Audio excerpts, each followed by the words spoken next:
Hey everyone, Tech OG here, representing those who are 50 and up who love their tech. In the last video I posted about a holy grail older phone that I purchased on eBay, which was a Samsung Galaxy S10 Plus. And that phone was the international version of the phone, and I was able to install a custom ROM on it.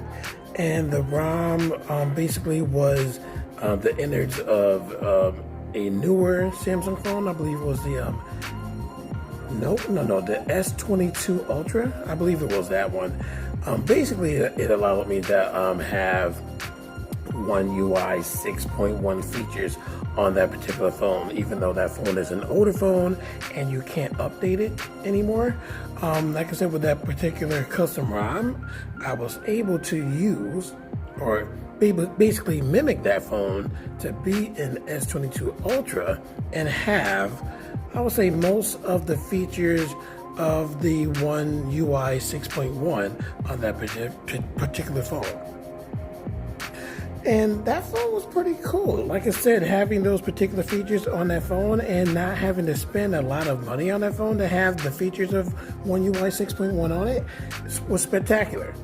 And I was saying to myself, to use it for work and for play, sometimes I wanted to use that phone on a bigger canvas.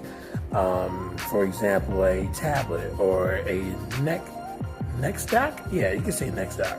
Basically, that's a monitor and keyboard. Looks like a laptop, but it's not a laptop. It doesn't have any innards, but you can connect it to that neck stack via Samsung DeX.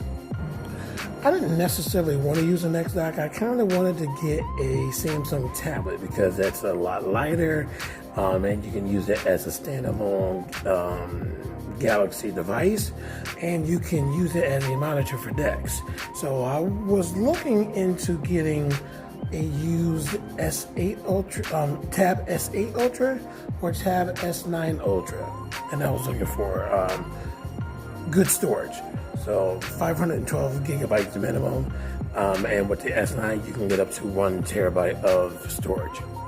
Now, while I did find some really good deals on eBay, and those particular deals were snatched up after a couple of days of me finding those particular deals, I was saying to myself, do I really want to carry a phone and a tablet and accessories in a big bag to work when I really don't need to carry it all? And after a couple of days of thinking, I said, I'm about to retire in a couple of years. I don't need to carry all that stuff to work.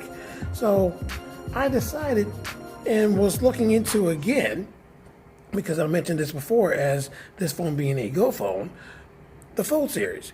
So I was looking for a Fold phone again. Now I had the 4, I had the 3, never had the 5, never had the 6, because I didn't want to pay the prices for the 5 and 6 at the time because they were expensive. So when I was looking at the 5, when I was looking for a Fold phone again, I didn't want to get the 4 again. I didn't want to get the 3. I definitely wanted some more power, and I definitely like, as far as the 5, when you fold it, it folds flat. So there's no opening when you fold it up, like with the 4, 3, 2, or the 1. So it took me a while to buckle down and find a Fold phone that I liked. So I did have a couple of Fold 4s in my cart, and then on Cyber Monday, I found a deal that was too good to be true. And usually if it's too good to be true, there's something wrong with the device. I saw a Fold 5 on eBay, I kid you not, for $579 on Cyber Monday.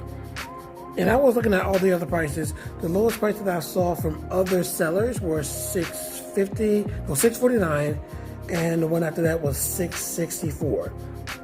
And those have sold out like very quickly. So when I saw one for $579, I said, what's wrong with it? So I was going back and forth with the seller. The seller said there was nothing wrong with it, and there was a 30-day money-back guarantee. So I said, hey, why not? Let me try it. Let me purchase it and see how it's going to be. So this is it right here, and let me tell you, I am more than happy with this device. Now, I'm not going to talk too much about the specs because this is last year's Fold phone. So this Fold 6 is the newest one out. So I'll just flash these specs on the screen so that you can see them yourself, or you can look them up on the internet to get more details of the specs. But this right here, this is a powerhouse. I mean, the Snapdragon Gen 2 processor in here is no joke. When I play emulators on here, because I was remembering playing the Switch emulator. You can say Suyu, Yuzu, or any of the other forks of Yuzu on the Android devices. And I remember playing the Switch emulator on the 4.4, and it was pretty decent. There were some games, even with the graphics driver, even though I did download some turnip drivers and other drivers, there were certain games I could not play on the Fold 4. One of them in particular, Diablo 2. The font on there just kept messing up, and it just turned me off. I mean, I can still play it on here, and I'll tell you in another video a certain way to do that. But I wanted to play it natively on my phone or on the Fold 4. It just wasn't cutting.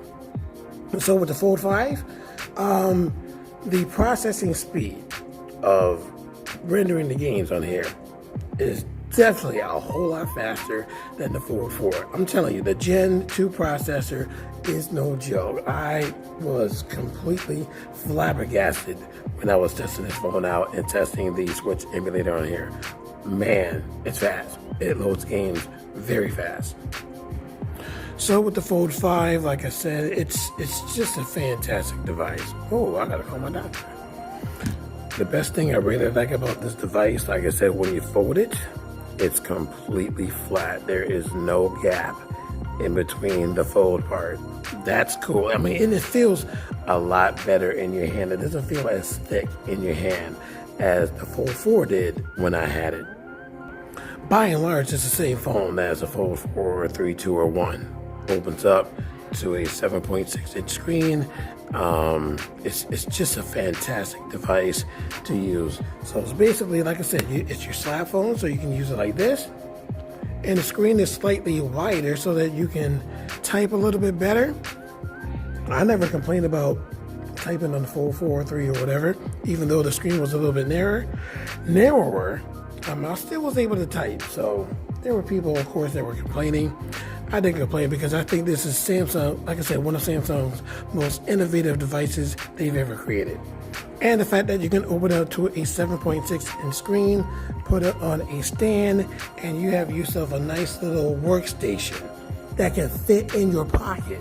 I took this down to a staff meeting this morning, and there were people that were like, what is this setup?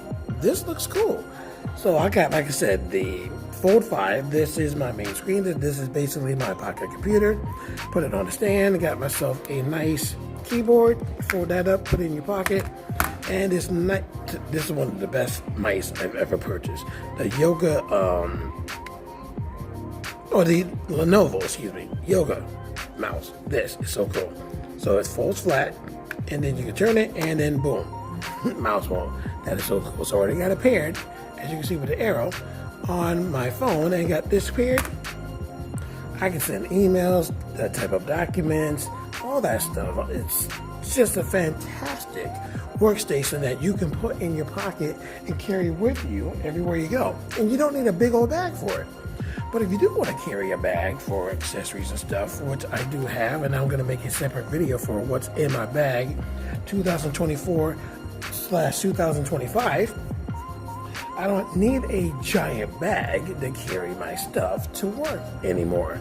This is all I need: emails, sending emails, typing documentation, editing videos. This is it. Because like I said, that Snapdragon 2 processor is no joke.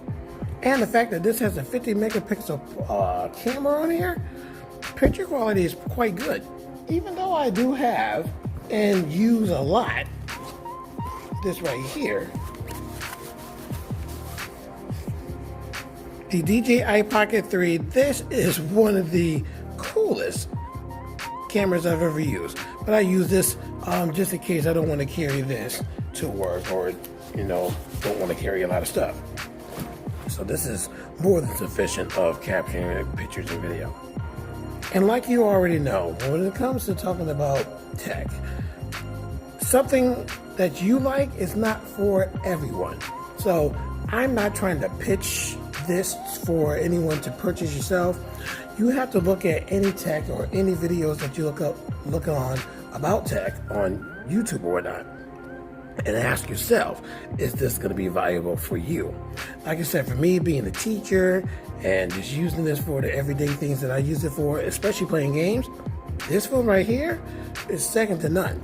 I mean, to have this nice 7.6 inch screen, and you can still play games on the cover screen as well, slightly wider, it is just a fantastic device to use. And I glued this S Pen holder, so this is a Fold 5 S Pen. You can also use this with the Fold 4 and any other Fold. But I glued this holder on the side so that I can have my S Pen whenever I need it. I don't particularly like it on the back because I like to use the MagSafe mechanism to charge my phone wirelessly if I need to. Because with the case of having the S Pen on the back, it deters you from having this. So that's why I have the S Pen on the side to use anytime, and I can still use the fingerprint reader to open the phone up. I don't have it all set up because I just basically got this phone this weekend and I'm still setting it up. I don't even have a Nova launcher on here yet. But once I get it all set up, this is my one phone. Like the One Ring, this is the one phone with the Samsung S10 Plus as my secondary phone if this ever breaks down, which I intend it not to do because I am going to baby the heck out of this phone. This is my phone to use for work and for play on my everyday. So that is basically my review of the Fold 5. Fantastic phone. This still has what, 4 or 5 years of support from Samsung, so I'm good with this. And I believe One UI 7, I believe that update is out because I did see a couple of videos this morning of people talking about features. So when the update comes out for this, I will do a video of the update and let you know about the new features of the update of the One UI 7. So if you enjoyed this review video of the Fold 5, and I hope you did, leave a thumbs up. Subscribe to my channel if you haven't done so already. Tell your friends about my channel, and I hope to see you in my next video.